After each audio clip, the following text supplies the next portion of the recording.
Hello? Hello, my name is Samantha Marvin. I'm calling you in regards of the intern spot at Halifax Medical Center. Is this Justin I'm speaking to? Yes, this is Justin. Okay, yes. You have been picked for the intern spot here at Halifax Medical Center. I'm the nursing director here at Halifax. As you know, the nursing program is tough and is a lot of hard work. When I was going through the nursing program, I started at Valencia to get my AA. Valencia was a decent priced community college that had a lot of resources that I was able to use, like the writing center and the math lab. I really struggled with math and writing, but these centers have really helped me through my first 2 years. While I was there, I had to take an SLS class. My teacher was hard on us, but she taught us a lot that semester. We had to interview someone who was in our career path. I was able to sit down with the teacher because I thought I wanted to teach nursing to students, but I quickly realized that I did not want to. Instead, I wanted to actually go out and work in the nursing field. So after my interview, I took it upon myself to go out and interview an actual nurse, even though I already completed my assignment. When I talked to the nurse, I learned a lot about the daily job duties that a nurse had to have while on shift. My 5 strengths that I found out through this class are leader, futuristic, responsibility, positivity, and unique. Being a leader helps me be able to relate to my patients when they are feeling a certain way.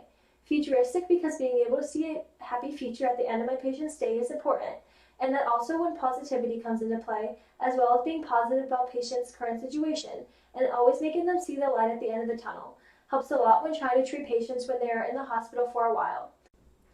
Also, being unique is important. No two nurses are going to be the same or act the same.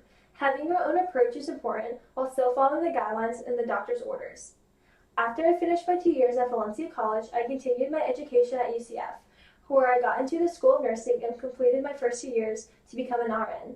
For the nursing field, we both know that you need an excellent GPA because it is very important. So you have to take a TEAS test to be accepted as well as you know. As soon as I finished my first 2 years at UCF, I got my license test. I passed with my first try. During my 2 years at UCF, I got an internship at Halifax Emergency Department. That's partly how I landed my job here after I graduated. After I completed my first 2 years, passed my license test, I applied for a job at Halifax. Unfortunately, they said I needed to have my bachelor's, but they told me that they would hire me if I went to school at the same time. So that's what I did. I started working part-time in the emergency department and attended UCF for another 2 years to get my bachelor's. I finally finished college in 2020 with $15,000 in school debt from my education and housing. When I finally completed my schooling, I worked in the emergency department full-time for another 2 years. I then got promoted to head nurse of the emergency department for another 2 years. And I finally got promoted to the job I am in now. I'm telling you my journey because as my intern, I want you to realize what I had to do to become the director of the nurses here at Halifax Medical Center. Things will be not handed to you. I need you to know that you need to be willing to work hard and focus on your future. Are you able to do that? Yes, I'm dedicated and eager to do well in this internship. Perfect. I'll see you Monday at 7 a.m. Have a good weekend. Bye-bye. Okay, thank you, Miss Marvin, for your time. See you then.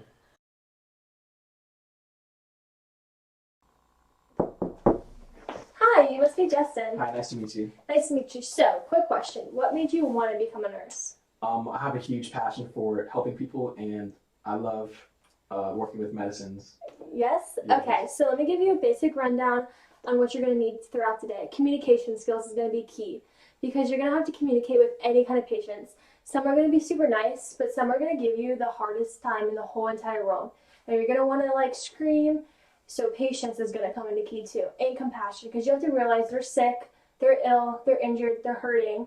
So you're just going to need patience and communication. You're going to have to explain things over and over and over again. And it's going to get quite confusing and quite annoying for you, but you're just going to have to push through it.